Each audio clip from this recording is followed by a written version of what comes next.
In a few short words, what is Crysis building on from Far Cry, your last game? Far Cry was our very first effort to build a video game, and while we had a lot of success with it and a lot of fun with it, we weren't able to quite unleash the creativity that we thought we wanted to have. There were still too many restrictions that we had on ourselves in terms of what we could do with the levels, and we had a vision that we could make the games much more interesting if we could make the environments much more interactive. It's been kind of the holy grail of video game design for a long time, that if it's in the environment, it should feel like it's really there, you should really be able to interact with it. And so we had to do that in a way that was systematic. It wasn't just scripted, it wasn't just pre-canned, but that at any point in time, these things could happen in the world. And that was what we set out to do with Crysis from the Far Cry engine. Can you give any concrete examples of how you try to do this? Well, for example, in every level that's ever been built prior to this, you could hide behind a tree and a tank couldn't run over it and get to you. And that broke the immersion.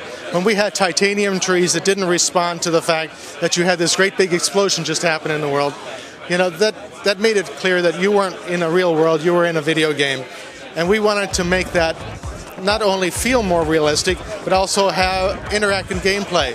So that if there was cover in the world and you wanted to take it out, you could take it out by expending some ammo on it, and that way the AI had to respond to the fact that now there wasn't a hiding place there anymore, and they had to find a new way to come at you. Can you tell us a little bit about the things that you have in the game, like the features, the nanosuit? How is that changing the gameplay in your... Well, the nanosuit allows you to do things in a game that previously you couldn't have done. We can now dial up your strength and you can interact with a building.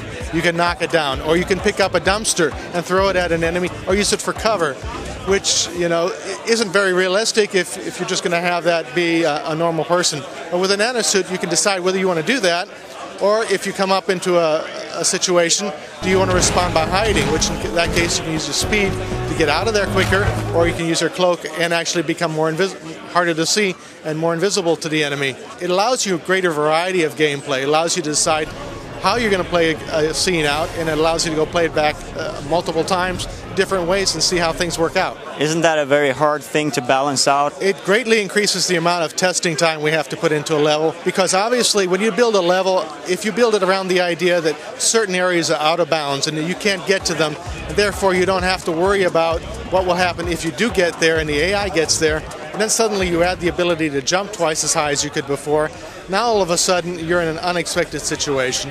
And the designer might not have thought about it before you actually got there. So yes, we have to think more carefully about things.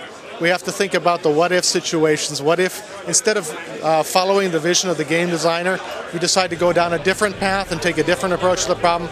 And we have to make sure that those are just as fun, and that takes an additional amount of time. But at the end, it makes for a game that has a lot more replay value than just playing it through one time and then you put it away and never want to see it again. And it also gives a lot of potential for a very fun multiplayer game. Is that something you're looking at? Yeah, we have to be careful to balance the multiplayer fun with the multiplayer exploits. There's a fine line between being something that's innovative and fun and something that's being an unfair advantage. But it does open up a lot of possibilities that weren't there before. Thank you very much for your time. Thank you.